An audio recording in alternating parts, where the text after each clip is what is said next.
ప్రభు అయిన యేసుక్రీస్తు నామములో అందరికీ వందనాలు తెలియజేస్తూ నేటి వాక్యదానంలోకి వెళ్దాం. మనం బోర్డు మీద రాసినటువంటి రెఫరెన్స్ మీకు బాగా పరిచయమైన రెఫరెన్స్. నిర్గమకాండం 20 అధ్యాయం అనగానే మీకు గుర్తొచ్చేది 10 ఆజ్ఞలు. ఓకే, 10 ఆజ్ఞలు అనేటువంటి అంశం చాలా ప్రాముఖ్యమైనటువంటి అంశం. 10 ఆజ్ఞలు తెలియకుండా ఎవరు ఉండవు, దాదాపు అందరూ అవి గ్రహించుకొని ఉంటారు. ఈరోజు 10 ఆజ్ఞల్లో పార్ట్ 1గా మొదటి భాగం మనం ధ్యానం చేద్దాం. వచ్చే వారం పార్ట్ 2గా 2 వారాలు ఈ 10 ఆజ్ఞల గురించి కొంత ఆలోచన చేద్దాం. ప్రేమే దేవుని పిల్లారా, 10 ఆజ్ఞలు అతి ప్రాముఖ్యమైనవి. బైబిల్ గ్రంథంలో దేవుడు ఇశ్రాయేలు ప్రజలకు ఇచ్చినటువంటి ఈ ఆజ్ఞలు ఈనాడు సమాజంలో అనేక దేశాలు వారి వారి చట్టాలు రాసుకోవడానికి ఉపయోగపడ్డటువంటి ఆజ్ఞలు. తమ ప్రజల్ని ఎలాగైనా సేఫ్ సైడ్గా ఆజ్ఞలు పెట్టుకోవాలో చట్టాలు ఉంటాయి కదా. సో చట్టాలకు పునాది ఈ 10 ఆజ్ఞలని జ్ఞాపకం చేసుకోవాలి. ఎందుకనంటే ఒక్కొక్క దేశంలో ఒక్కొక్క చట్టం ఉండొచ్చు. ఆ చట్టాలు వారి వారి యొక్క నాయకులు ఇలాగ ఉండాలి, నా ప్రజలు ఇలాగ ఉండాలి, నా దేశ ప్రజలు ఇలాగ ఉండాలని వారు నిర్ణయించుకునేవి. మీకు తెలుసు, ఒక్కొక్క దేశంలో ఒక్కొక్క చట్టాలు ఉంటాయి కదా. ఇస్లామిక్ దేశాల్లో కొన్ని శిక్షలు కఠినంగా అలాంటివి ఉంటాయని చూస్తాం. ఇంకో దేశంలో చట్టాలు ఇంకొక రకంగా ఉంటాయి. ఓవరాల్గా ప్రపంచమంతా కూడా చట్టాలను నిర్మించుకోవడానికి, రాసుకోవడానికి ఒక అవగాహన కల్పించే విధంగా దేవుడు ఇలాగన ప్రజల్ని నడిపించాలి, ఇలాగన ప్రజల్ని సమకూర్చుకొని ప్రజలకు ఇలాగన ఉండాలి పద్ధతులు, నియమాలు అని దేవుడిచ్చినటువంటి ఆజ్ఞలు. కాబట్టి 10 ఆజ్ఞలు అనేటువంటి అంశంలో మనము కొన్ని నేర్చుకుందాం. ఆజ్ఞ అనగానే మొదటగా మనకు ఒక నెగటివ్ ఫీలింగ్ వస్తుంది. మమ్మల్ని కంట్రోల్ చేసేది, మమ్మల్ని అణిచి ఉంచేది, రూల్స్ రెగ్యులేషన్స్ అని మీ మీద ఏదో ఆజ్ఞలు ఉన్నాయి అనగానే మనకు ఒక నెగిటివ్ ఫీలింగ్ వస్తుంది. ఒక కుర్రాడు ఒకరోజు ఇలాగని అన్నాడంట, మా నాయనకి థ్యాంక్స్ చెప్పాలా? ఎందుకు అని అంటే, నా స్నేహితుల్లాగా నిర్ణయాలు తీసుకోకుండా ఉండడానికి మా నాయన పెట్టిన రూల్స్ నన్ను కాపాడినాయి, లేకపోతే నేను కూడా వాళ్ళ మాదిరి చెడిపోదును అని అన్నాడంట. అంటే తను ఇప్పుడు సేఫ్గా ఉండడానికి ఏమి ఆధారం అని చెప్తున్నాడు అని అంటే, వాళ్ళ నాయన పెట్టిన రూల్స్ అంట. మీకు అర్థమవుతుందా? వాళ్ళ డాడీ పెట్టినటువంటి రూల్స్ పాటించేటప్పుడు తనకేమో కష్టంగా, అందరూ ఫ్రీగా తిరుగుతున్నారు, నాకు మా నాన్న అన్ని రిస్ట్రిక్షన్స్ పెట్టాడు అని అప్పుడు అనిపించిండొచ్చు. కానీ తర్వాత ఏమంటున్నాడు, ఆయనకు నేను థ్యాంక్స్ చెప్పాలి, ఎందుకనంటే అవే నన్ను కాపాడినవి. సో ఇలాగన కొన్ని రూల్స్ రెగ్యులేషన్స్ కమాండ్స్ ఇలాంటివి లేవు అనుకోండి, విచ్చలవిడితనం ఎక్కువైపోతుంది. సో విచ్చలవిడితనం ఎక్కువైపోయినప్పుడు ఎవరిష్టానుసారం వాళ్ళదేగా. ఆజ్ఞ అనేది అది మన మేలు కొరకే కానీ మనల్ని ఏదో దాసులుగా బానిసలుగా చేసుకోవడానికి మాత్రం కాదు. ముఖ్యంగా ఇప్పుడు దేవుడిచ్చినటువంటి ఆజ్ఞలు 10 ఆజ్ఞలు. 10 ఆజ్ఞల్లో ఈరోజు కొన్ని నేర్చుకుంటామని చెప్పాము. అందులో కొన్ని విషయాలు మనం చూస్తాం. మొదటి వచనంలో 20వ అధ్యాయం మొదటి వచనంలో అసలు ఆయన ఎవరికి ఇస్తున్నాడు, ఎందుకు ఇస్తున్నాడు అవి కొంచెం ఆలోచన చేయాలి. దేవుడు ఈ ఆజ్ఞలన్నీ వివరించి చెప్పాను. నీ దేవుడైన యెహోవాను నేనే దాసుల గృహమైన ఐగుప్తు దేశములో నుండి మిమ్మల్ని రప్పించితిని అని అన్నాడు. ఇప్పుడు దేవుడు వీళ్ళకి ఎందుకు ఇస్తున్నాడు ఆజ్ఞలు? వీళ్ళకేనా? ఈ 10 ఆజ్ఞలు అందరికా? ప్రపంచంలో చాలా జాతులు, చాలా దేశ ప్రజలు ఉన్నారు. ఒకటి జ్ఞాపకం పెట్టుకోండి, ఈ 10 ఆజ్ఞలు అనేవి ఈ దేవుడు వీళ్ళకు మాత్రమే, అనగా ఐగుప్తులో నుండి విడిపించబడినటువంటి ఆ జనముకేనా, లేకపోతే ప్రపంచంలో ఉన్న మనుషులందరికా? అక్కడ మీరు పొరపాటు పడుతున్నారు. వాళ్ళకి ఇస్తున్నాడు. ఓకే, ఈ 10 ఆజ్ఞలు నేను ఇందాక మాట్లాడినట్టుగా ప్రపంచమంతా 10 ఆజ్ఞలను బేస్ చేసుకొని చట్టాలని రూపొందించుకోవడానికి ఉపయోగపడ్డాయి అని చెప్పాను. కానీ ఈ ఆజ్ఞలు ఇచ్చింది ఎవరికి? ప్రపంచం అంతటికి కాదు. ఏదైతే బానిసలుగా గుంపుగా దాసత్వ గృహములు ఐగుప్తులకు బానిసలుగా మగ్గిపోతూ 400 ఏళ్ళు తిప్పలబడ్డటువంటి ఆ ప్రజల్ని దేవుని యొక్క మహత్కార్యాల ద్వారా బయటికి తీసుకొని వచ్చి, అలా తీసుకురావడానికే దేవుడు తన యొక్క శక్తి సామర్థ్యాలని ఐగుప్తు ప్రజల మీద, ఫరో మీద ఆయన కనపరచడం ద్వారా, ఓహో దేవుడు ఉన్నాడు, ఆయనే చేస్తున్నాడు అని వారికి గ్రహింపు కలిగేలాగిన 10 తెగుళ్ళు ఐగుప్తు మీదకి రప్పించి, ఆ తెగుళ్ళు ఐగుప్తులో ఉండేటువంటి దేని మీద అయితే మా జీవితాలు ఉన్నాయో అని ప్రజలు అనుకుంటున్నారో వాటి మీద తెగుళ్ళు రప్పించి, మీరు అర్థం చేసుకోండి ఈ మాటలు. ఐగుప్తులో తెగుళ్ళు వచ్చాయి అని అంటే ఇది లేకపోతే మేము బతకలేము, మాకు ఆధారం ఇదే, మాకు ముఖ్యం ఇదే, మాకు ప్రాముఖ్యం ఇదే అని దేని గురించి అయితే అనుకుంటున్నారో వాటి మీదకి తెగుళ్ళు రప్పించాడు దేవుడు. మాకు ఆధారం ఇదే అని కొంతమంది కొన్నిటి మీద ఆధారపడి బతుకుతూ ఉంటే, కొంతమందికి అన్నీ అయ్యే ఉంటాయి కదా. కొంతమందికి పొలాలు ఉంటాయి, కొంతమందికి నదులు ఉంటాయి, సూర్యుడు ఉంటాడు. సో ఇలాగిన మనుషులకు ఏదైతే ముఖ్యమని మనుషులు అనుకుంటున్నారో వాటి మీదకి తెగులు రప్పించి, వాటికంటే గ్రేట్ నేను, చూడండి నా వైపు అని ఐగుప్తు ప్రజలు అర్థం చేసుకునే విధంగా ఆ తెగుళ్ళను ఆయనే రప్పించి, వాటి పవర్ కంటే సుపీరియర్ నేను అని దేవుడు కనపరుచుకుంటే, ఇక ఫరో తట్టుకోలేక ఇక పంపు అన్నాడు. మీకు అర్థమవుతుందా? ఐగుప్తులో నుండి బయటికి రావటం, రప్పించిన ప్రజలు అని అన్నాడు. ఐగుప్తు దేశంలో నుండి నిన్ను వెలుపలికి నేను రప్పించి తిని, వాళ్ళకై వాళ్ళు వచ్చిన వాళ్ళు కాదు.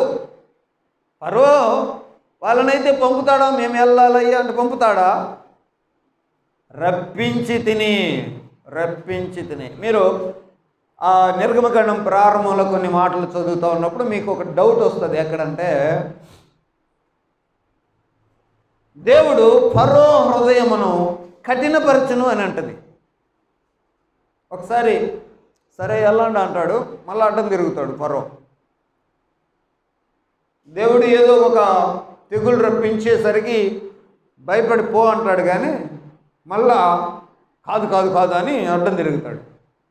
సో దీనికి బైబిల్ గ్రంథంలో చెప్పిన మాట ఏంటంటే, ఫరో హృదయమును దేవుడు కఠినపరచును, కాబట్టి అడ్డం తిరుగుతాడు.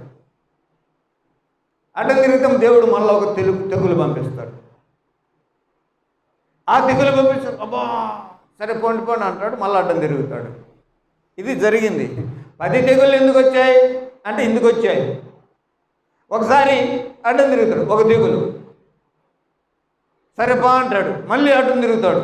ఆ అడ్డం తిరిగాడు అనే నేను మాట్లాడే మాటకి బైబిల్ పదం ఏంటంటే ఫరో హృదయము కఠినమాయను, కఠినపరచను. ఎవరు కఠినపరిచాడు? దేవుడు కఠినపరిచాడు. ఎందుకు కఠినపరిచాడు? మీరు చెప్పండి, ఎందుకు కఠినపరిచాడు?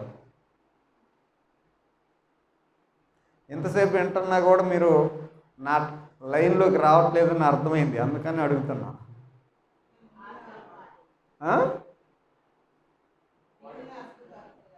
అది దేవుని యొక్క సుపీరియారిటీ. ప్రజలు ఏదైతే మాకు ముఖ్యమని ప్రజలు అనుకుంటున్నారో వాటి అన్నిటికంటే నేను అధికుడను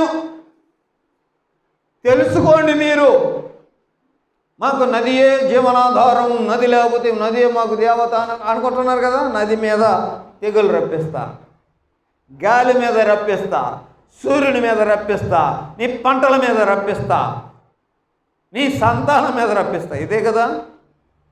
కాబట్టి ఒకటికి ఒకటి ఒకటికి ఒకటి ఒకటికి ఒకటి ఒకటి ఒకటి ఇలాగున్న 10 తెగులు దేవుని యొక్క శక్తిని, దేవుని యొక్క సామర్థ్యాన్ని ఐగుప్తు ప్రజలు ఫరో తెలుసుకునేలాగా చేసి ఇక పంపు అని అంటే తప్పని పరిస్థితుల్లో పంపించాల్సి వచ్చిన పరిస్థితి అయింది ఫరోకి. అవునా? అందుకని అన్నాడు, నేను అక్కడి నుండి మిమ్మల్ని రప్పించితిని. సో రిడీమ్డ్ పీపుల్, విమోచించబడినటువంటి వారు, వారి కొరకు ఆయన ఇస్తున్న ఆజ్ఞలు అవి. 10 ఆజ్ఞలు ఇశ్రాయేలు ప్రజలు విమోచించబడి బయటకు వచ్చారు, వాళ్ళకి ఇచ్చినవి. ప్రపంచం అంతటికి ఇచ్చింది కాదు, అది గుర్తుపెట్టుకోవాలి. ఓకే, వాళ్ళకు మాత్రమే ఇస్తున్నాడు. ఎందుకు ఇస్తున్నాడు? ఇది మరలా జ్ఞాపకం చేస్తున్నా. నేను మిమ్మల్ని విమోచించితిని, నేను మిమ్మల్ని రప్పించితిని, మీ కష్టాల్లో నుండి మిమ్మల్ని బయటికి తీసుకొచ్చితిని, మీ దుఃఖాల్లో నుండి మిమ్మల్ని నేను కాపాడుతుని, నాశనమైపోతున్న మీ జాతిని నేనే బయటికి తీసుకొని వచ్చాను, పాలు తేనెలు ప్రవహించే దేశానికి మిమ్మల్ని నడిపిస్తున్నాను, ఏడుస్తున్న మీ జీవితాలని సంతోషంగా మార్చింది నేను. నా వల్లనే బయటకు వచ్చారు, నా వల్లనే బ్రతికిపోయారు, నా వల్లనే సంతోషమైనటువంటి పరిస్థితికి వచ్చారు, నా వల్లనే ఆనందంగా ఉండేటువంటి అవకాశం మీకు కలిగింది. ఇప్పుడు చెప్పండి, వాళ్ళతో ఆయన చెప్తున్నటువంటి మాటలు ఇలాగున్నాయి. ఆజ్ఞలు ఇచ్చాడు అన్నాడు. ఈ ఆజ్ఞలన్నీ వారికి చెప్పాడు. ఇప్పుడు చెప్పండి, ఆజ్ఞలు అంటున్నాం. ఆజ్ఞలు అనేసరికి చాలామందికి నెగిటివ్ ఫీలింగ్ వస్తుందని ఇందాక చెప్పా కదా. మరి ఇలాగన బయటికి తెచ్చినటువంటి వారికి ఆయన ఇస్తున్న ఆజ్ఞలు ఎలాగున్నాయో చూడాలి. ఆజ్ఞలు, కమాండ్స్, ఇలాగుండాలి, ఇలాగుండాలి, ఇలాగుండాలి, ఇలాగుండాలి అని చెప్తున్నాడు. ఎవరికి చెప్తున్నాడు? ఆయన విడిపించిన ప్రజలకే చెప్తున్నాడు. సో ఇవి కొంచెం అర్థం చేసుకోవాలి. ఇప్పుడు భార్యాభర్తలు అయ్యేటప్పుడు పెళ్లి చేసుకుంటారు కదా. పెళ్ళిలో ఆయన కొన్ని చెప్తాడు. ఎస్, అవునా? ప్రమాణాలు చెప్పావా నువ్వు? గుర్తున్నాయా? చాలామందికి గుర్తుండవు. ఎందుకంటే అప్పుడు పాస్టర్ పలికిచ్చింటాడు, అవి పలుకుతారు కానీ గుర్తుండవు. అవి ఒకసారి గుర్తు చేసుకోండి. ఎందుకంటే నీ భార్య ముఖం చూసినప్పుడల్లా అవి కొంచెం గుర్తు పెట్టుకుంటుండండి. మళ్ళా సెట్ అవుతారు, రిఫ్రెష్ అవుతారు. ఇప్పుడు ఆయన విమోచించినటువంటి వారు అని అన్నాడు, ఆయన బయటికి తీసుకొచ్చిన వారు అని అన్నటువంటి మాటలు వింటున్నాం. కాబట్టి తన ప్రజలకి ఆయన ఇస్తున్నాడు. తన భార్యకి ఆయన ఏదో పని చెప్తున్నాడు. తప్పేమైంది అందులో? ఇలాగుండు, ఇలాగుండు, ఇలా మాట్లాడగాకు, ఇలా చేయగాకు అని చెప్తున్నాడు. తప్పేముంది అందులో? భర్త అంటున్నాడు, భార్యతోని నేను తప్ప అనే మాట ఒకటి ప్రమాణాల్లోనే చెప్తాడు. గుర్తుందా మీకు? ఇతరుల నొల్లక అనే పదం మీరు పలికింటారు, అవునా? ఇతరులను ఆశించక నీకు మాత్రమే అనే ప్రమాణం చేసి ఉంటారు కదా. అందులో ఏం తప్పు ఉందండి? తప్పు ఉందా అందులో? చాలా సందర్భాల్లో ఇశ్రాయేలు ప్రజల్ని దేవుడు ఇలాగున పలికాడు, నేను మీ భర్తని అని అన్నాడు. అంటే అలాగనే మిమ్మల్ని విమోచించాను, మిమ్మల్ని నేను ఐగుప్తులో నుండి విమోచించిన వాడని నేనే, సో నేను భర్తని, నా మాట వినండి మీరు అని అన్నాడు. అలాంటి లాంగ్వేజ్ వాడాడు. అందుకే మనము ఈ మ్యారేజ్ బాండింగ్స్ ఇవన్నీ మనం అర్థం చేసుకుంటే ఆయన చెప్పేటువంటి ఆజ్ఞలు అర్థమవుతుంది. ఆజ్ఞలు 10 ఆజ్ఞలు ఏంటంటే ప్రాముఖ్యంగా ఇక్కడ మిమ్మల్ని మేము దాసులుగా చేసుకుంటాను, లేకపోతే బానిసలుగా చేసుకుంటాను, మిమ్మల్ని కట్టు బానిసలుగా చేస్తాను, ఇలాంటి లాంగ్వేజ్ కాదు.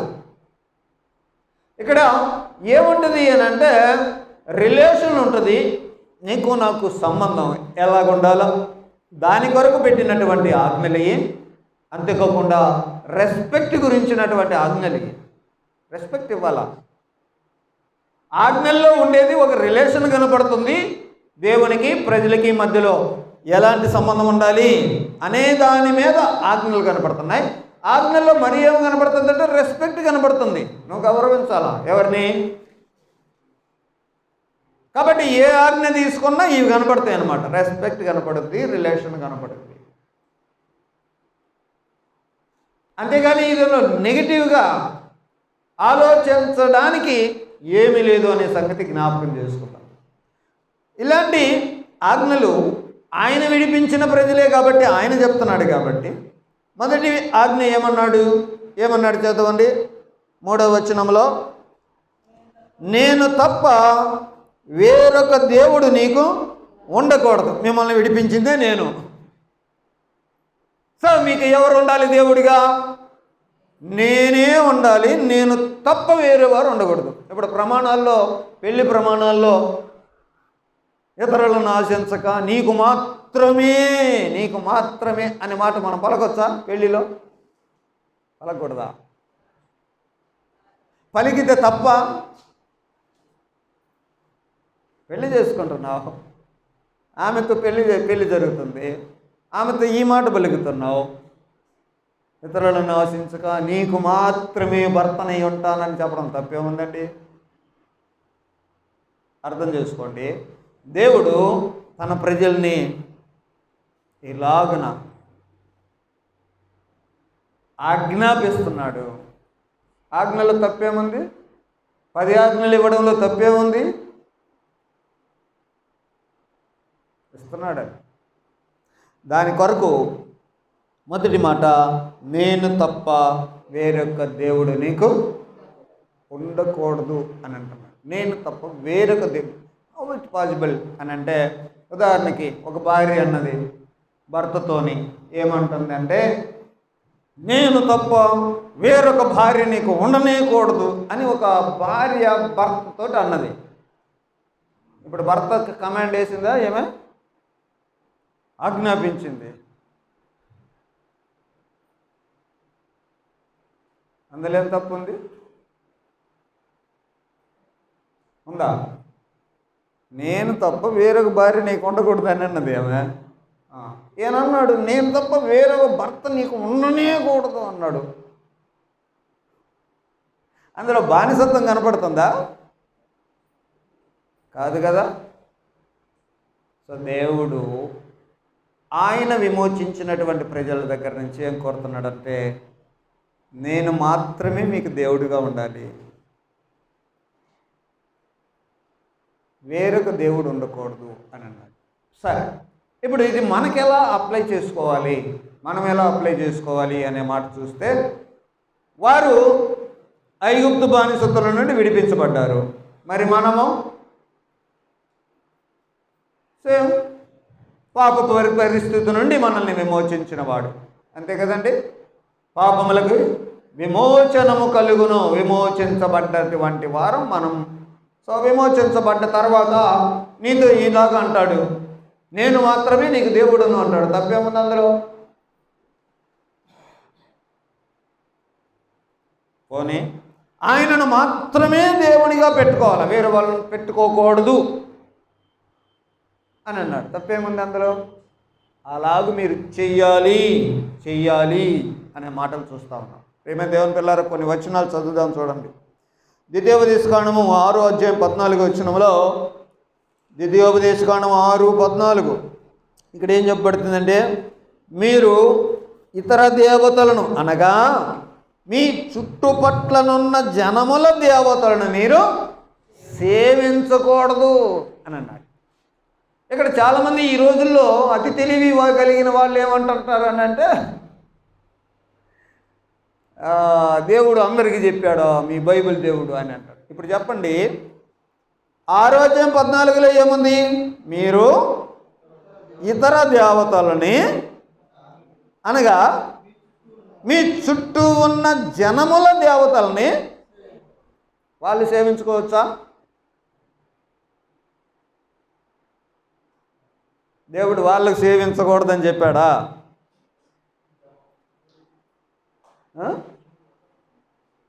మీరు వాళ్ళు సేవించే వాళ్ళని మీరు సేవించుకోకూడదు అని అన్నాడు. వాళ్ళు వాళ్ళ దేవతల్ని సేవించకూడదు అని చెప్పాడా? వాళ్ళు చేసుకుంటుంటారు, కానీ ఇది నీకు సంబంధించిన ఆజ్ఞ. అందుకే మొదట్లో అడిగాను ఏమని, ఈ ఆజ్ఞలు ఇశ్రాయేలుకి ఇచ్చినవా, లోకమంతటికి ఇచ్చినయా? వీళ్ళకి ఇచ్చినవి, అది గుర్తుపెట్టుకోవాలి. సో క్రైస్తవులకు ఇచ్చేటువంటి ఆజ్ఞలు క్రైస్తవులు పాటించండి, ఇతర వాటిల్లో ఏళ్ళు పెట్టకండి. వాళ్ళు సేవించుకునే వారి దేవతలు అంటారు, వాళ్ళు వారి దేవతలను సేవించకూడదు అని దేవుడు చెప్పాడా? అలా కాదు, వాళ్ళకి చెప్పాలా, వీళ్ళకి చెప్పాడు. వాళ్ళలాగా ఉండకండి, మీరు ఇలాగ ఉండండి. ఎందుకనంటే మీరు విమోచించబడిన వారు. ఈ ఈ ఈ విషయాలు, ఈ ప్రత్యేకత క్రైస్తవులకు అర్థమైతే వేరే వాటిల్లో ఏళ్ళు పెట్టకుండా, వాళ్ళతో దూషించుకోకుండా, దూషించబడకుండా నీ భక్తి నువ్వు చేసుకుంటూ నీ పద్ధతులు నువ్వు ఉంటావు. లేదు మా దేవుడు ఎలా చెప్పాడు, ఓకే నీకు చెప్పు, నువ్వేం చేయాలో అది నీకే చెప్తున్నాడు, వాళ్ళకి కాదు. కాకపోతే వాళ్ళు అలా చేసుకుంటున్నారు, అక్కడి నుండి నువ్వు విమోచించబడిన వాడివి, సో నువ్వు ఎలాగుండు అని నీకు చెప్తున్నాడు. అది ఆజ్ఞ. నేను మాత్రమే ఉండాలి. వాళ్ళకి చాలామంది ఉంటారు, వాళ్ళు సేవించినట్టు కాదు, నేను మాత్రమే ఉండాలి నీకు, ఎందుకంటే మిమ్మల్ని విమోచించింది నేనే అని అన్నాడు. ఇక్కడ ఇంకొక మాట చదువుదాం. రాజులు 2వ గ్రంథం 17వ అధ్యాయం. రాజులు 2వ గ్రంథం 17వ అధ్యాయం 35వ వచనం.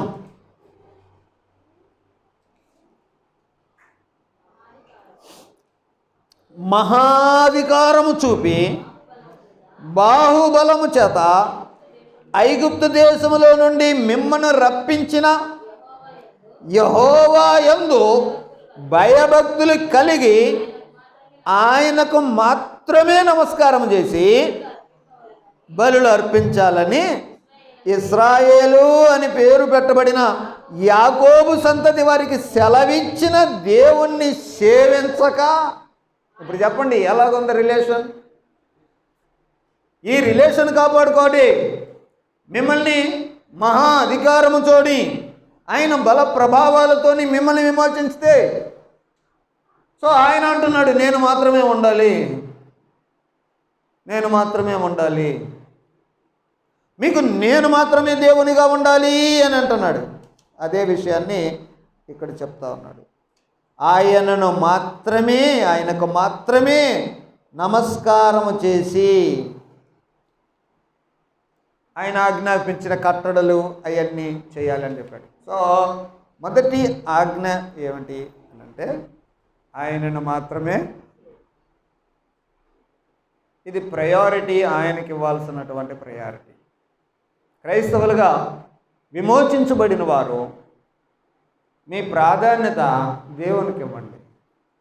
క్రైస్తవులైన వారు అని అంటే పాపం నుండి మీరు విమోచించబడిన వారు కదా, ఇదే పదాన్ని అక్కడి నుంచి వాళ్ళు విమోచించబడ్డారు, మనము విమోచించబడ్డాము అనే విషయాన్ని పేతురు పత్రికలో ఒకసారి జస్ట్ జ్ఞాపకం చేసుకొని వెళ్దాం, ముందుకెళ్దాం. పేతురు మొదటి పత్రిక 1వ అధ్యాయం 19వ వచనం. అమూల్యమైన రక్తము చేత అనగా నిర్దోషం నిష్కలంకమునగు గొర్రె పిల్ల వంటి క్రీస్తు రక్తము చేత మీరు విమోచించబడి. సో విమోచించబడ్డారంటే ఇది క్రైస్తవుల క్రైస్తవులకు సంబంధించింది. మరి క్రైస్తవులు ఆయనను మాత్రమే దేవునిగా కలిగి ఉండాలి.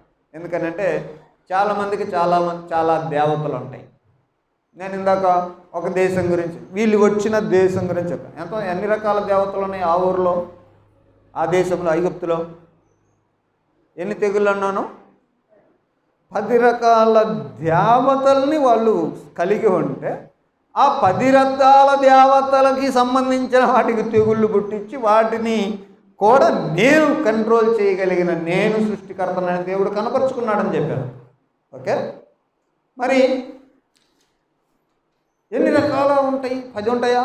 ఉంటాయి. క్రైస్తవులు విమోచించబడ్డవారు, మీకు కూడా ఉంటాయా దేవతలు? ఉంటాయా? ఉండవా?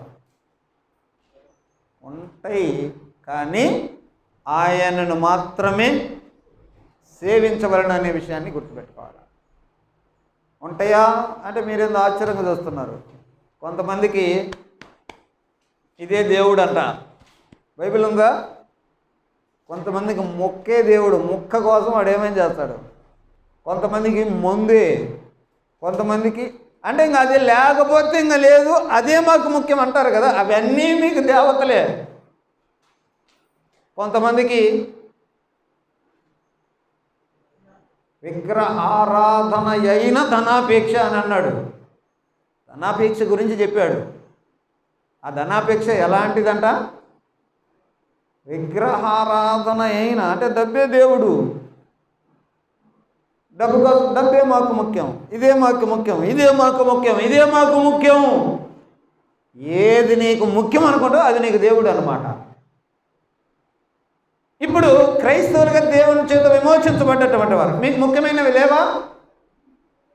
ఉన్నాయా లేవా? ఉంటాయా లేవా?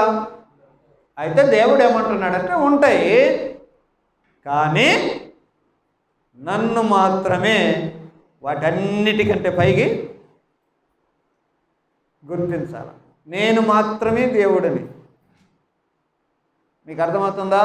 యేసు ప్రభువు ఒక చోట అన్నాడు, తల్లి నేనును తండ్రి నేనును మొత్తం వదిలిపెట్టాలా అన్నాడు. అంటే వీళ్ళందరినీ ఇంట్లో నుంచి బయటికి పంపమనే దాని అర్థం? తల్లి వద్దు బయటికి పంపు, తండ్రి వద్దు బయటికి పంపు, చెల్లెలు వద్దు బయటికి పంపు అనే అర్థం?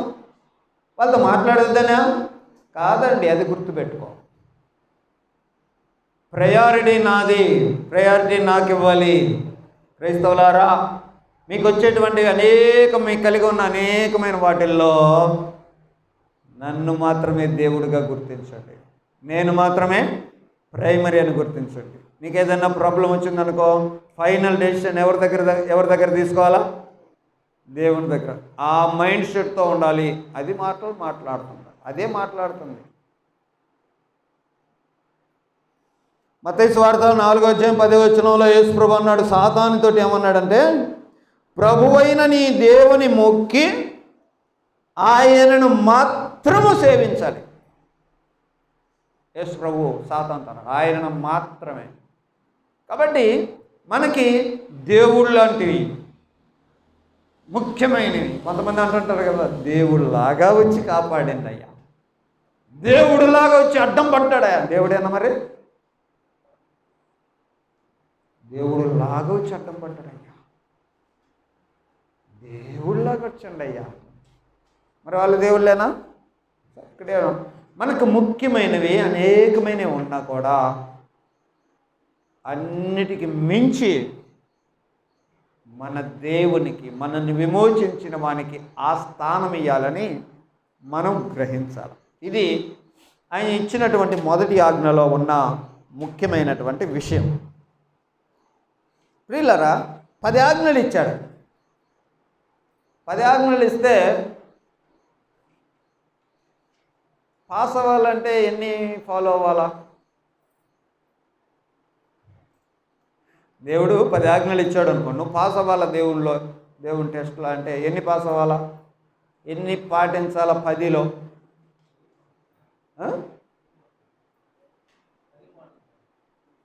ఇది గుర్తుపెట్టుకోవాలి. దేవుడు ఏదైనా చెప్పాడనంటే ఆయన పర్సంటేజ్ 100%. ఎందుకనంటే 10 చెప్పాడు అని అంటే 10 పాటించాల్సిందే. ఒక్కటి మిస్ అయినా అన్ని మిస్ అయిన లెక్కలోకి వెళ్తాం. కాబట్టి ఇక్కడ మనం కొన్ని ఆశలు, కొన్ని విషయాలు మనం నేర్చుకుంటున్నాం. 20:3 నేను తప్ప వేరొక దేవుడు ఉండకూడదని చెప్పాడు. ఎవరికి చెప్పాడు అనే విషయాలు చూస్తున్నాం. సో నన్ను మాత్రమే, నేను మిమ్మల్ని విమోచించాను నా బలాధికారం చేత, నా బల ప్రభావముల చేత మిమ్మల్ని నేను బయటికి రప్పించాను. సో నన్ను మీరు దేవులుగా కలిగి ఉండండి అన్నాడు. వారు ఉండాలి అంతే.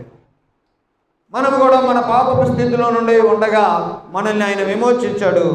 నేను మాత్రమే మీకు ప్రభువుడును దేవుడును అన్నాడు. అలాగ ఉండాలా?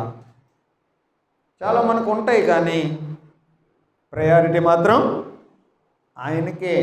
ప్రభుత్వం ఆయనే మన ప్రభు, ఆయనే మన దేవుడు. నన్ను విమోచించిన వాడే నాకు దేవుడు.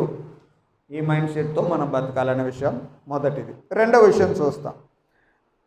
4వ వచనంలో ఏం చెప్పాడనంటే, పైన ఆకాశం అందే కానీ కింద భూమి అందే కానీ భూమి కింద నేల అందే కానీ ఉండు దేని రూపమునైనను విగ్రహమునైనను నీవు చేసుకోకూడదు, వాటికి సాగిలపడకూడదు, వాటిని పూజించకూడదు.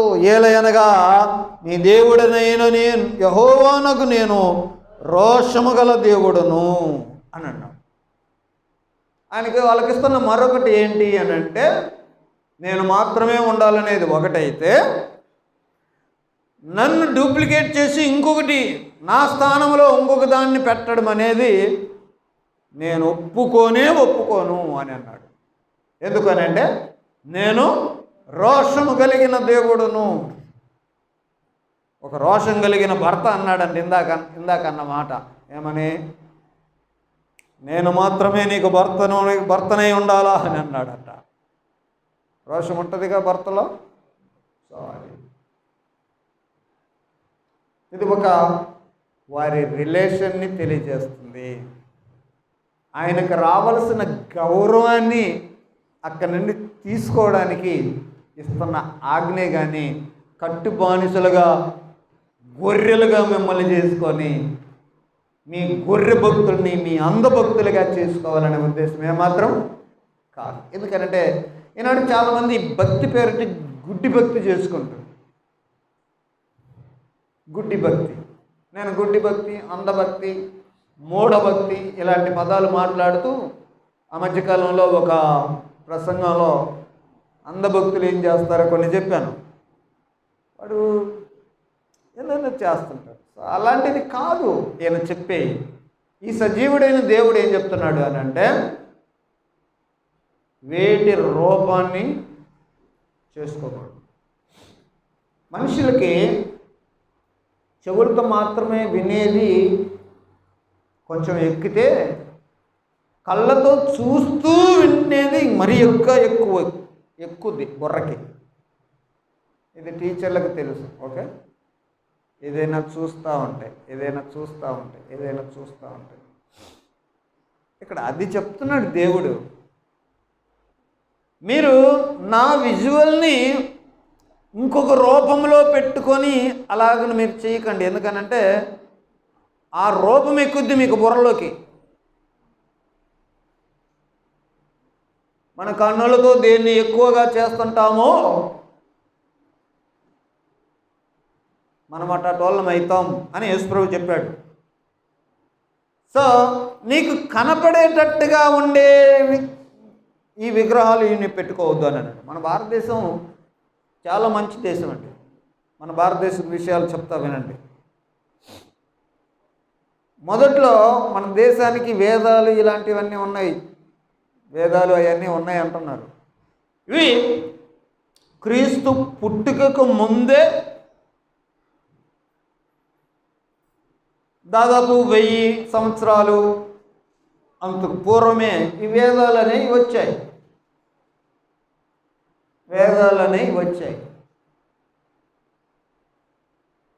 అంతే. ఇంకా వేరే మీరు డేట్స్ అవి అన్నీ చెప్తారులే, కానీ లక్షలు కోట్లు అవన్నీ చెప్తారు, కానీ మనుష్యుడి యొక్క మనుగడ అంతకు మించి ఏం కనపడదు.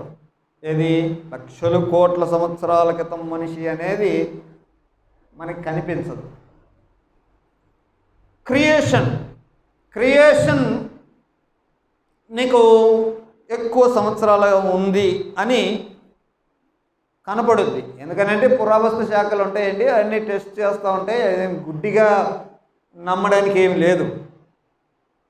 ఓకే, సరే. మనుషుని యొక్క మనుగడ ఇదిగో బైబిల్ లెక్కలు వేసుకుంటే అంతకుముందు 4000 సంవత్సరాలు, ఇప్పుడు ఒక 2000, మొత్తం ఒక 6000 సంవత్సరాలుగా మనిషి చరిత్ర కనపడుద్ది తప్ప అంతకు మించి మనిషి చరిత్ర నీకు కనిపించదు. ఒకవేళ అవి ఇవి వేల కోట్లు అంటే అవి పురాణాలే. ఓకే, మన భారతదేశానికి వేదములు వచ్చాయి. వేదాలలో విగ్రహాలు లేవు. అది మీకు తెలియదు చాలామందికి. వేదాలలో విగ్రహాలు లేవు. విగ్రహాలు ఎలాగొచ్చాయి అని అంటే మధ్యలో ఆర్యులు వచ్చి బొమ్మల్ని తయారు చేసి ఇది నీ దేవుడు అని అంటే వచ్చినాయే మధ్యలో. సో మన భారతదేశ చరిత్ర కూడా మనం కొంచెం తెలుసుకోవాలి. మన యోగా గురించి మాట్లాడే కదా నేను. ఆత్మ పరమాత్మతో కలుసుకునేది. అక్కడ ఏం విగ్రహం ఉందా? సో ఇవి అసలు ఎందుకు ఉన్నాయి అనే విషయాల్ని ఇక్కడ చెప్తున్నాడు. నా ప్లేస్ని రీప్లేస్ చేయడానికి ఏదైనా మీరు ఒక రూపం పెట్టుకోకూడదు అని అన్నాడు. ఆ రూపము మిమ్మల్ని ఇన్ఫ్లుయెన్స్ చేస్తుంది అని చెప్పాడు. అందుకని అలాంటివి మీరు చేసుకోకూడదు అన్నాడు. ఏ రూపమునైనా మీరు చేసుకోకూడదు. రూపం అంటే మరి మన కంటికి కనపడి ఉంటాయి కదా, అవి ఏమంటాను? ఆకాశం అందే కానీ, భూమి అందే కానీ, భూమి కింద ఉన్న దేని అన్ని కానీ మీరు చేసుకోకూడదు అని అన్నాడు. సో ఏదైతే మీరు చేసుకుంటారో అది మీకు విగ్రహం అవుతుంది. అలా మీకు వద్దు అని చెప్పాడు. ఎందుకు వద్దో కొంచెం ఆలోచన చేద్దాం. ఇప్పుడు చేయొద్దు అని చెప్పిన కొన్ని మాటలు లేవీకాండం చూద్దాం. లేవీకాండంలో 19వ అధ్యాయం 4వ వచనం. 19వ అధ్యాయం 4వ వచనము. మీరు వ్యర్థమైన దేవతల తట్టు మీరు తిరగకూడదు, మీరు పోత విగ్రహములను చేసుకోకూడదు, నేను మీ దేవుడునైనా యెహోవాను. ఇదిగో ఇశ్రాయేలీయులారా, మీరు వాళ్ళు చేసుకున్నట్టు మీరు ఉండకూడదు అని అంటున్నాడు. ఓకే, వాళ్ళ గురించి చెప్పట్లా ఇది మాట. మీకు అర్థమవుతుందా? వాళ్ళ గురించి చెప్పట్లా, మీరు వాళ్ళలాగా చేసుకోవద్దు అని అన్నాడు. ఎందుకంటే యు ఆర్ రెడీమ్డ్, మీరు విమోచించబడిన వారు. 26వ అధ్యాయం చదవండి, 1వ వచనంలో. మీరు విగ్రహములను చేసుకోకూడదు, చెక్కిన ప్రతిమను కానీ బొమ్మను కానీ నిలవబెట్టకూడదు, మీరు సాగిలపడుటకు ఏదో ఒక రూపముగా చెక్కబడిన రాతిని మీ దేశంలో నిలుపుకోకూడదు, నేను మీకు దేవుడిని. విమోచించినటువంటి మిమ్మల్ని ఇలాగ ఉండండి, నా ప్లేస్లో ఇంకొక రూపాన్ని మీరు పెట్టొద్దండి అని అంటున్నాడు. ప్రేమైన దేవుని పిల్లరా, ఇలా పెడితే ఏమవుద్ది? ఇలాగ చూస్తాం చాలా చోట్ల, మీరు విగ్రహాలని సేవించకూడదు, విగ్రహారాధన చేయకూడదు అని బైబిల్ దేవుడు చెప్తున్నాడు. ఎవరికి చెప్తున్నాడు? విమోచించిన వారికి, తాను విమోచించిన తన ప్రజలకు చెప్తున్నాడు. ఓకే, ఇక్కడ దేవుడు వేరే వాళ్ళ జోలి ఏం పోతున్నాడా? ఎందుకనంటే ఈ దరిద్రం ఇప్పుడు ఎక్కువైంది భారతదేశంలో. మీకు అర్థమవుతుందా? ఇది ఈ క్లాసిఫికేషన్ అర్థం కాక కన్ఫ్యూజ్ చేసుకొని గందరగోళం అయిపోతున్నారు. ఇది మీకు చెప్పింది కాదు, ఓ ఇతర ప్రజలారా వాళ్ళకి చెప్పాడు. ఆయన ఎవరినైతే విమోచించాడో వాళ్ళకి చెప్పాడు. అది వాళ్ళకి ఆయనకి సంబంధించిన రిలేషన్, వాళ్ళు ఆయనకి ఇవ్వాల్సిన రెస్పెక్ట్, దానికి సంబంధించిన ఆజ్ఞలు ఇవి. ఓకే, ఈ క్లాసిఫికేషన్ వాళ్ళకి అర్థం కావట్లేదు. ఏదో తెలిసి తెలియక ఏదో ఇప్పుడు కొన్ని గొడవలుగా చేసుకుంటున్నారు. వీటిల్లో దొరబడి మీ బైబిల్లో ఎలాగుంది, మీ బైబిల్లో ఎలాగుంది, మీకు ఏం తెలుస్తుంది? కంటెక్స్ట్ ఏంటి, అవన్నీ అర్థం చేసుకోవాలా. ఓకే, దాన్ని పక్కన పెడదాం.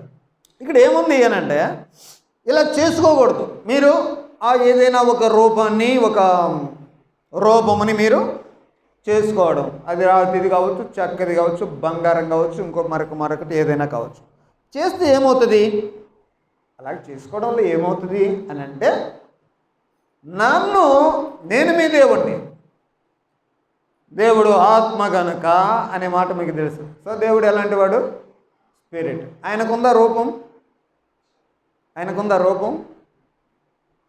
మీరు 20వ అధ్యాయంలో చివరిలో చదివాం. 20వ అధ్యాయం మనం చదివిన ఆ లాస్ట్ మాట చదువుదాం, ఒకసారి చూద్దాం.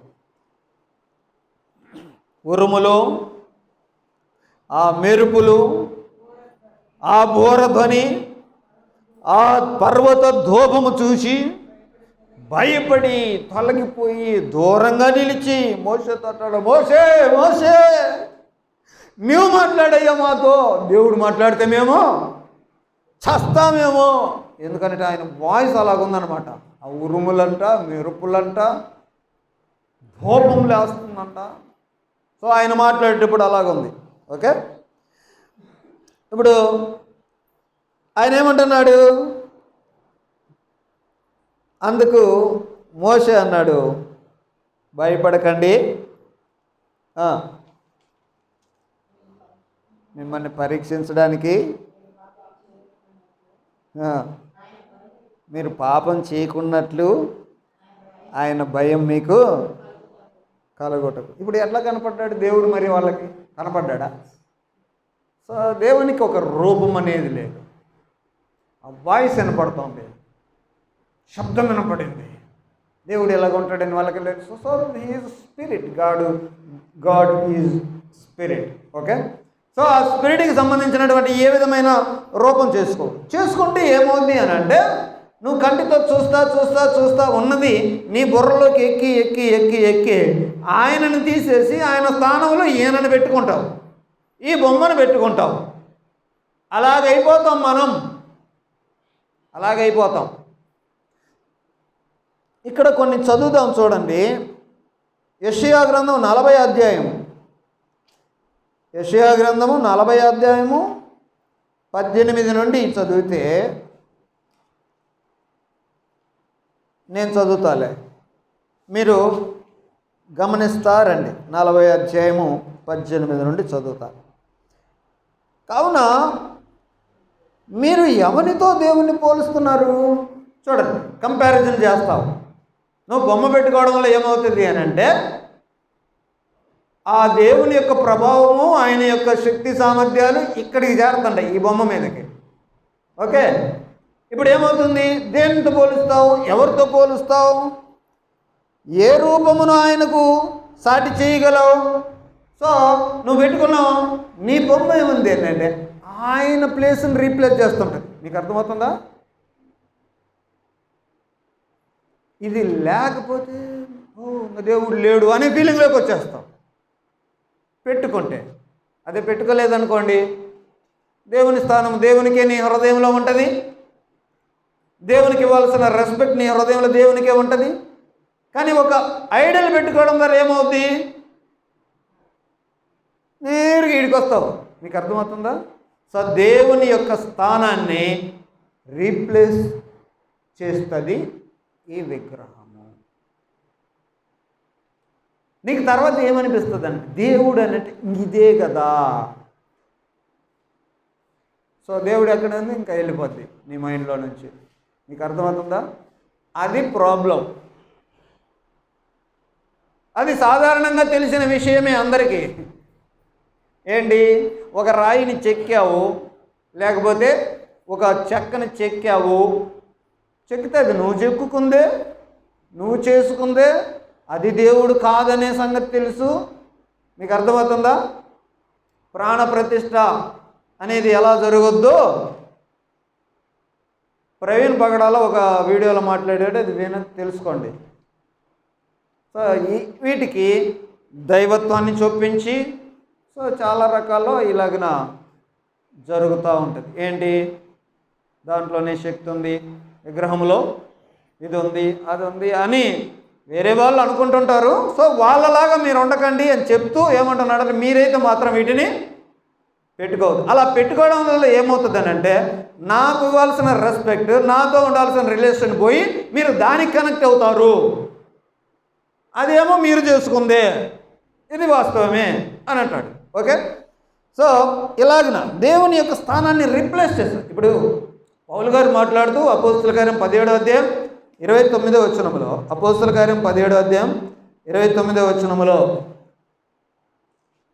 పౌలు గారు ఏమన్నారు? ఏథెన్సు వారితో మాట్లాడుతూ, కాబట్టి మనము దేవుని సంతానమై ఉండి మనుష్కుల చమత్కార కల్పనల వలన మల్చబడిన బంగారమునైనను వెండినైనను రాతినైనను దేవత్వం పోలి ఉంది అని మీరు తలంచకూడదు. సో నువ్వు బంగారంతో చేసుకో, రాతితో చేసుకో, చెక్కతో చేసుకో, చేసిన మాత్రం నీవే, అందులో దేవుడు ఏమి లేదనే సంగతి నీకు తెలుసు. అయితే ఏమవుతుంది, ఆ దేవుని స్థానాన్ని ఆక్రమించేటువంటి స్థాయిలోకి ఇది వచ్చింది. ఏంటది? విగ్రహం వచ్చింది. నీకేమనిపిస్తుంది? ఇది లేకపోతే భక్తి లేదని అంటారు. ఈ మధ్య ఏదో ఒకరు చెప్తుంటే విన్నా, ఒక అతను అంట సమాధి దగ్గరికి ఆ కోడిని తీసుకుపోయి కట్టేస్తున్నట్ట. కోడిని తీసుకుపోయావు, పిల్లిని తీసుకుపోయావు, ఏదో ఎందుకురా సమాధి కాడ పిల్లిని కట్టేయాలని అంటే లేదు లేదు అది కట్టేయాల్సిందే, అది ఒక ఆచారం. ఎట్టొచ్చింది ఆచారం? ఇది ఎక్కడో ఎవడో వాడు ఎక్కడికి పోయినా ఒక పిల్లి వాడు వెంట పడుతుందంట, ఓనర్ అమ్మటి. వాడు ఏం చేసిందంటే దాన్ని ఆడ కట్టేసి ఏదో జరిగింది. అది ఒకడు చూసి, ఆహా సమాధి కాడ ఇలా పిల్లిని కట్టేస్తేనే సమాధి కార్యక్రమం చేయాలని ఇట్లాంటి అన్ని ఎన్ని ఇస్తాయండి ఆచారాల పద్ధతులు. మీరేనండి. ఇలాగనే విగ్రహముల్లోనికి దైవత్వాన్ని ఆపాదించే అనేకమైనవి వచ్చేస్తాయి. ప్రాబ్లం ఏమొస్తుంది? ఇశ్రాయేలుకు చెప్పాడు, మీరు వాళ్ళలాగా మీరు బొమ్మల్ని పెట్టుకోవద్దు. పెట్టుకుంటే ఏమవుతుంది అని అంటే నా స్థానాన్ని అవి ఆక్రమిస్తాయి, నా రూపాన్ని మరొక రూపంలోనికి మీరు ఊహించుకుంటుంటారు. సో ఆ ప్రాబ్లం వస్తుంది అని అన్నాడు. ఇంకా రోమీయులకు రాసిన పత్రిక 1వ అధ్యాయం 20 నుంచి చూస్తే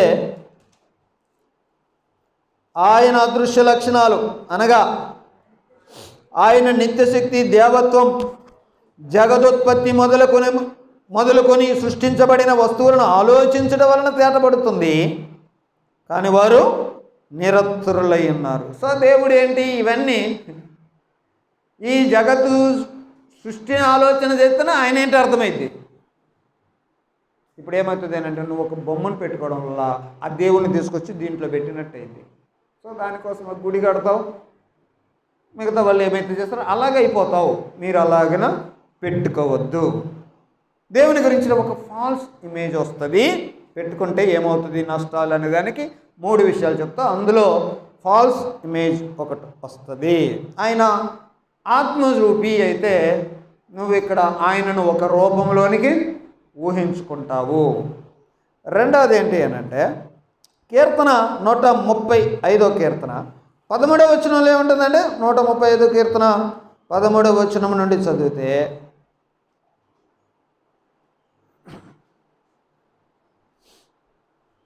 ఇక్కడ ఏముంది?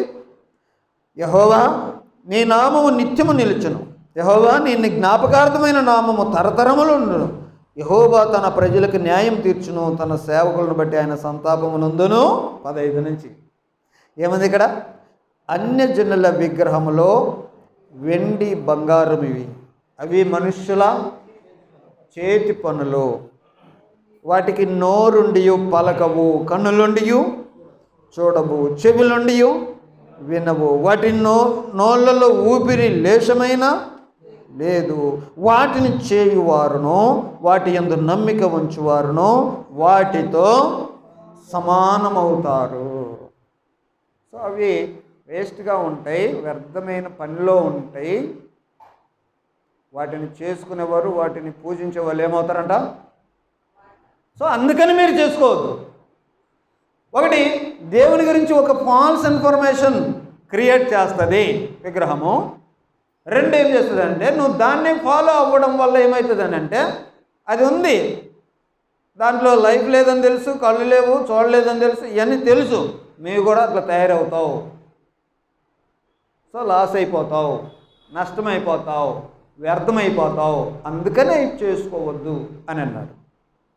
ఇలాంటి చాలా విషయాలు ఇంకా చూడవచ్చు. ఎక్కడ? యెషయా గ్రంథం 44వ అధ్యాయంలో, యెషయా గ్రంథం 44 9 నుండి 10, తర్వాత ఇర్మియా గ్రంథము 10వ అధ్యాయంలో, హబక్కూకు గ్రంథము 2వ అధ్యాయంలో, కొరింథీయులకు రాసిన మొదటి పత్రిక 12వ అధ్యాయం 2వ వచనములో మీరు వాటిని ఫాలో చేసుకుంటే మీరు కూడా వాటిలాగా అవుతారు, లాస్ అయిపోతారు. అందుకని వద్దు అని అంటున్నాడు. ఓకే,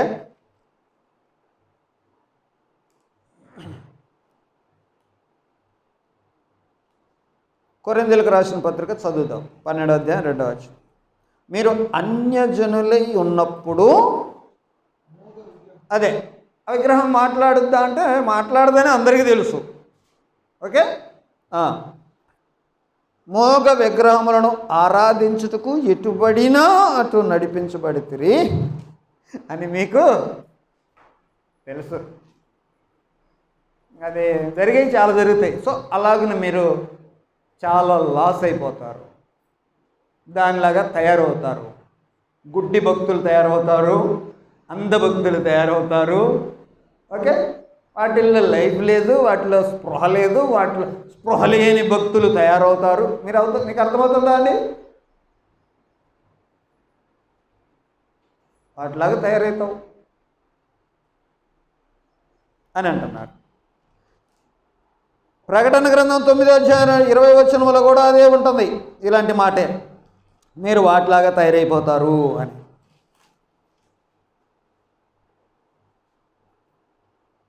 బంగారు, వెండి, కంచు, రాయి, కర్రలతో చేయబడిన తమ హస్తకృతములైన విగ్రహములను పూజింపకుండా విడిచిపెట్టినట్టు మారు మనసు వారు పొందలేదు. సో అట్లాగా తయారైపోతారు, అట్టనే ఉంటారు, విడిచిపెట్టకుండా ఎంబడిస్తుంటారు, అట్ట లాస్ అయిపోతారు.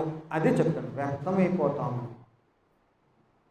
ఒకటి, దేవుణ్ణి ఫాల్స్ ఇమేజ్ క్రియేట్ చేసుకుంటావు. 2, వాటిలాగానే నువ్వు తయారైపోతావు. 3 ప్రాబ్లం ఏంటంటే కీర్తన 106లో 106వ కీర్తన 36వ వచనం నుండి చదివితే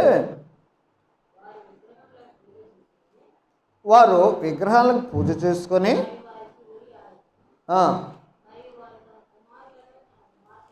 తమ కుమారులను కుమార్తెలను ఆటికి బలిగా అర్పించిరి. నిరపరాధ రక్తం, తమ కుమారుల రక్తం, కుమార్తెల రక్తం. ఇప్పుడు చూడండి, అంటే ఈ బొమ్మలు పెట్టుకోవడం వల్ల ఏమవుతుందంటే అది నీతోనే పోదు, నీ జాతికి అంటుకుంటుంది. ఒకటి ఫాల్స్ ఇమేజ్ నువ్వు పెట్టుకుంటే దేవుని ఫాల్స్ ఇమేజ్లో దేవుడు ఇట్టుంటాడు, దేవుడు ఇట్టుంటాడు, దేవుడు ఇట్టుంటాడు, దేవుడు అంటే ఇది ఇదే అట్నే అనుకుంటావు. రెండు, అది లాస్ అయినట్టు నువ్వు లాస్ అయిపోతావు. మరి ఇలాగా అవుతావు అంటున్నాడు. ఇప్పుడు చాలామంది అలాగే ఉంటారు కదా. ఇప్పుడు పిల్లల్ని చంపుతాడు, వాడు మనిషా పశువా అండి? మీరు చెప్పండిలే. వాటికి పిల్లల్ని బలిస్తున్నాడంట విగ్రహాలకి. వాడు మనిషా రాయా? ఇచ్చేవాడు, పిల్లల్ని చంపేవాడు. మనిషి అయితే ఆలోచిస్తాడు కదా. ఇప్పుడు ఏమవుతుందంటే ఇలాంటి బొమ్మలు పెట్టుకోవడం వల్ల నీకే కాదు, అది నీ జాతిని కూడా నాశనం చేస్తుంది. నువ్వు నాశనం అవుతావని ఇందాక చూస్తున్నావు. వాటిని చేసేవాడు, వాటిని పూజించేవాడు వాటిలాగా తయారవుతాడు అన్నావు కదా. అది నీతోనే కాదు, నీ జాతికి అంటుకుంటుంది, నీ పిల్లల్ని అలాగే చేస్తుంది. ఇలాంటి వచనాలు యేసుకేలు గ్రంథంలో చూడొచ్చు. 6వ అధ్యాయం 9వ వచనం.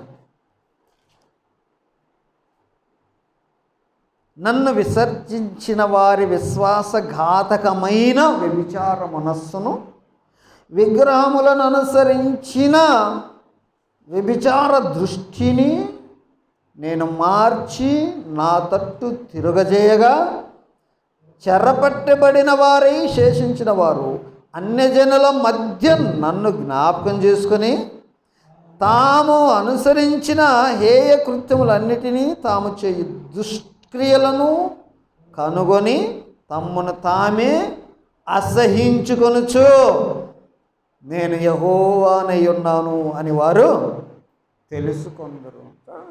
ఎంత కీడు జరుగుద్దో అది నీతోనే కాదు, నీ జాతికి అంటుకుంటుంది, తరతరాలు అంటుంది. అందుకని ఏమన్నాడనంటే మీరు ఏ రూపాన్ని మీరు పెట్టుకోకూడదు అని అన్నాడు.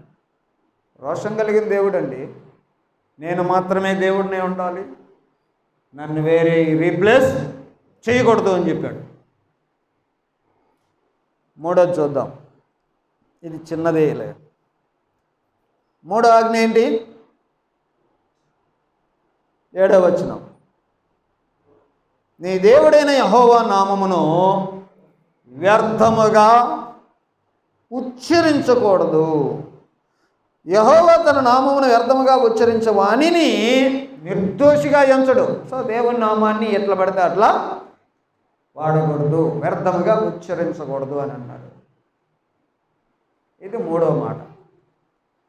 సరే, మనం రిలేషన్ గురించి మాట్లాడుతున్నాం, రెస్పెక్ట్ గురించి మాట్లాడుతున్నాం, అందుకనే దేవుడు ఆజ్ఞలు ఇచ్చాడు అని అంటున్నాం.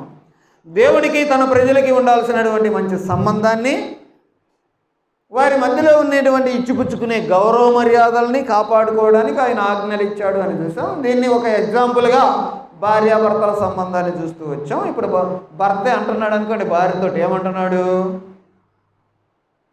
నా నామమును వ్యర్థంగా ఉచ్చరించకూడదు అని భర్త. తప్పేముంది అందులో? తప్పేముందండి? ఏ భార్య అయినా భర్తను అగౌరవపరచాలని అనుకోదు కదా.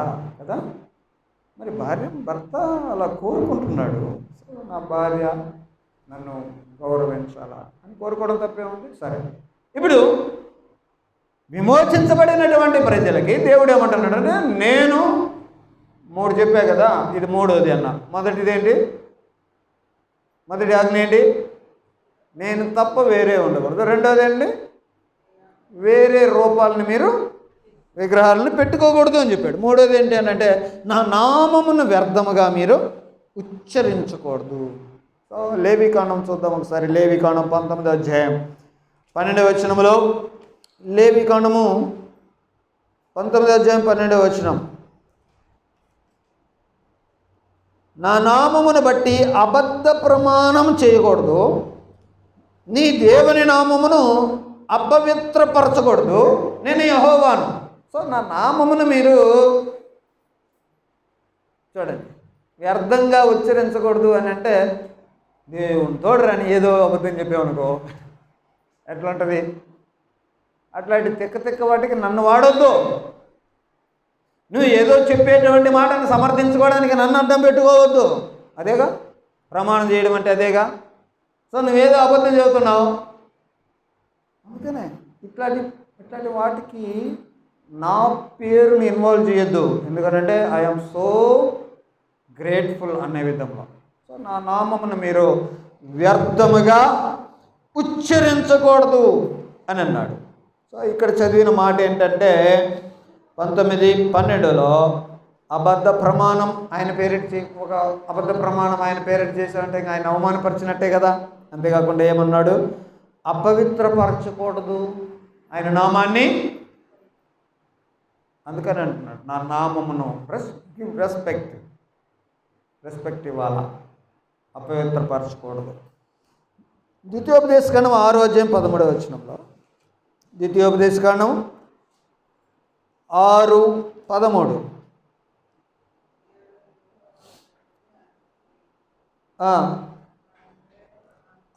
ఆయన పేరిట ప్రమాణం. ఆయన పేరిట ప్రమాణం చేయి, అబద్ధ ప్రమాణం కాదు. అది కదా చెప్తుంది. సో దేవుని పేరిట ఏదైనా చెప్పండి, సిన్సియర్గా చెయ్యి, అట్లా చెయ్యి. అంతేగాని అబద్ధం చెప్తూ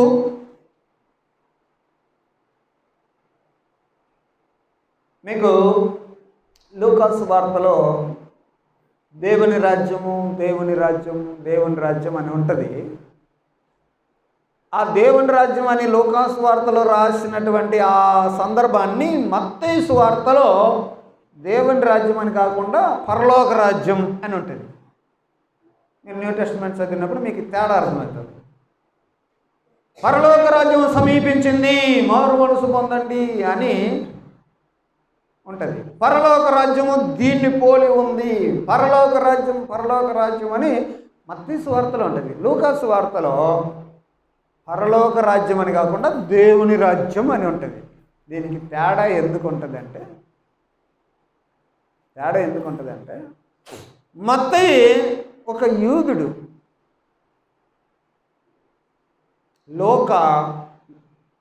లోకాసు వార్తను రాసిన ఒక అన్యుడు.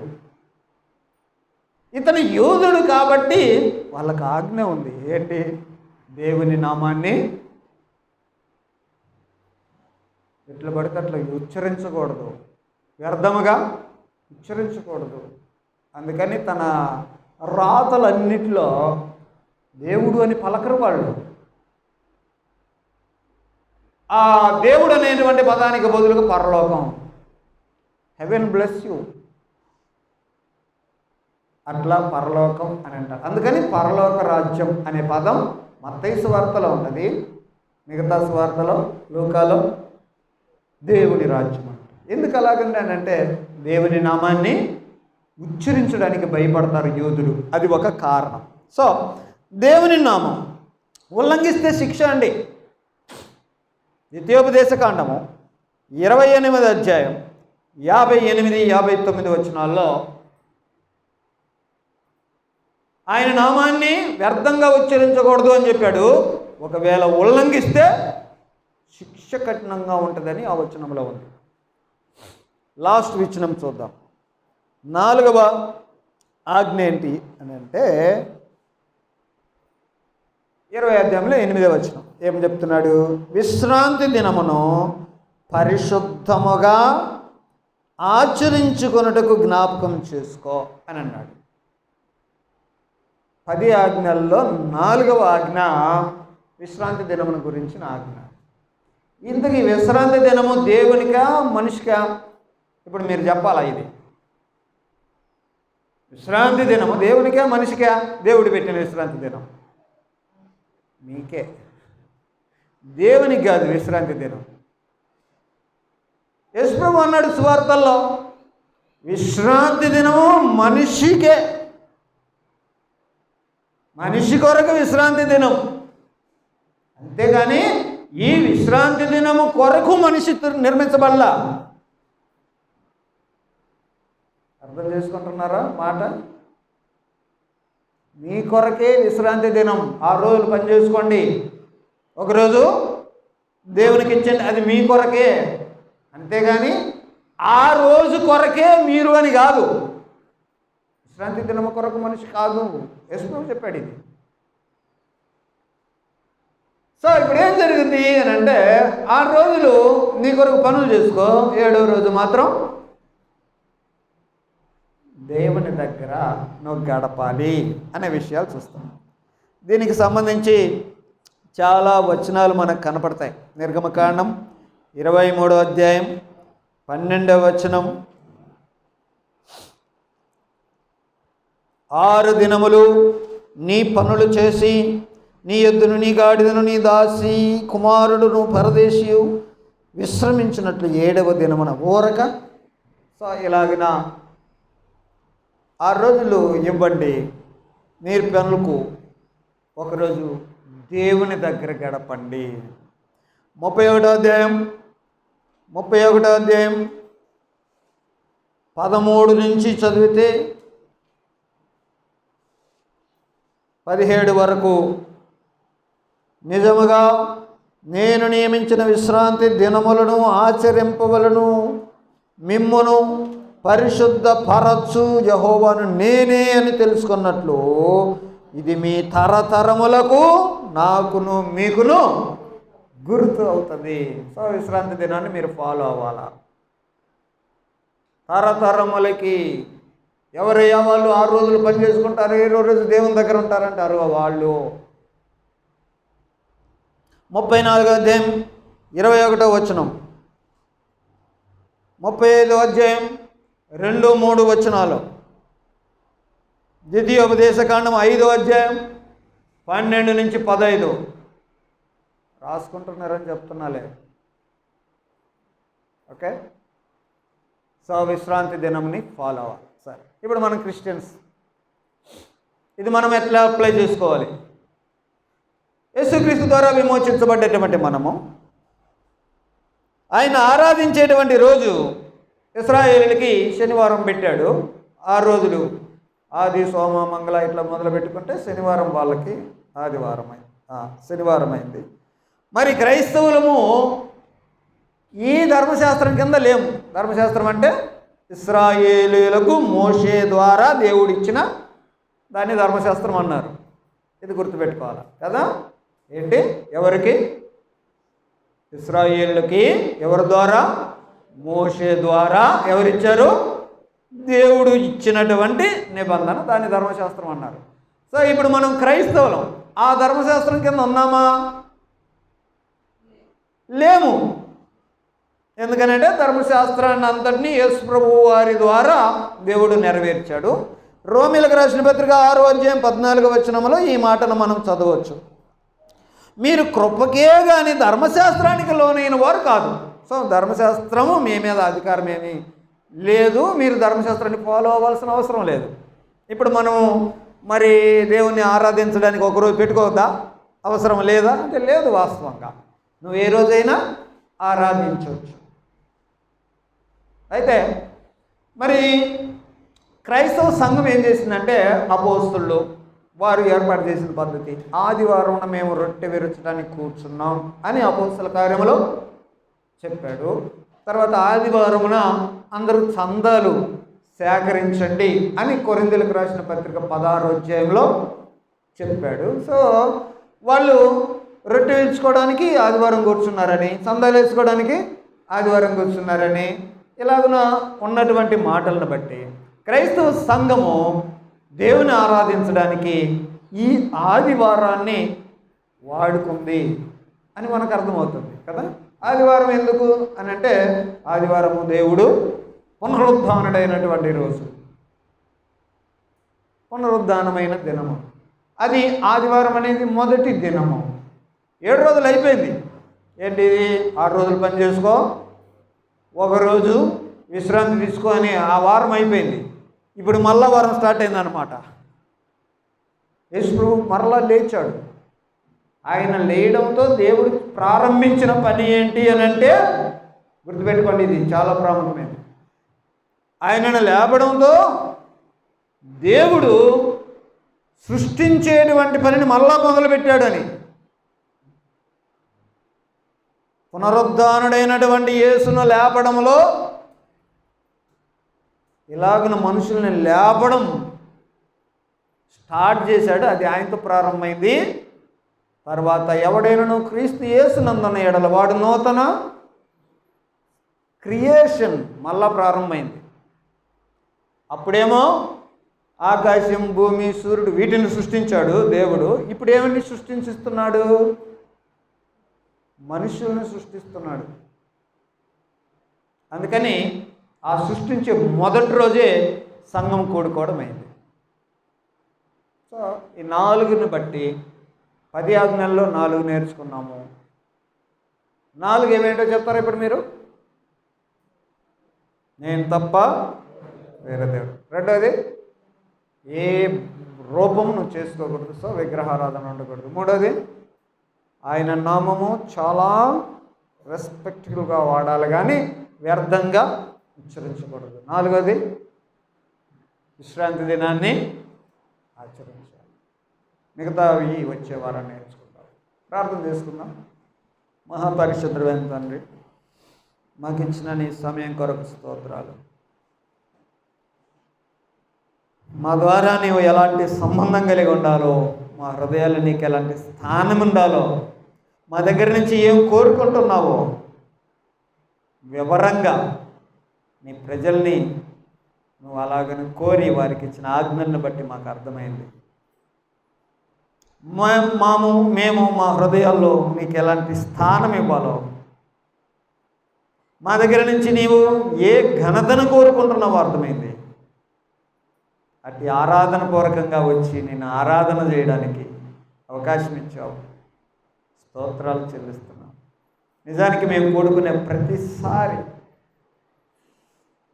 మా దగ్గర నుంచి నువ్వు ఏమైతే ఆలోచిస్తున్నావో, ఏదైతే ఊహిస్తున్నావో, మా దగ్గర నుంచి ఏదైతే ఎక్స్పెక్ట్ చేస్తున్నావో అట్టి నిన్ను సంతోషపరచగలిగేటువంటి ఆరాధన మేము చేయగలగడానికి మమ్మల్ని సిద్ధపరచమని యేసుక్రీస్తు నామములో ప్రార్థిస్తున్నాము తండ్రి. ఆమేన్.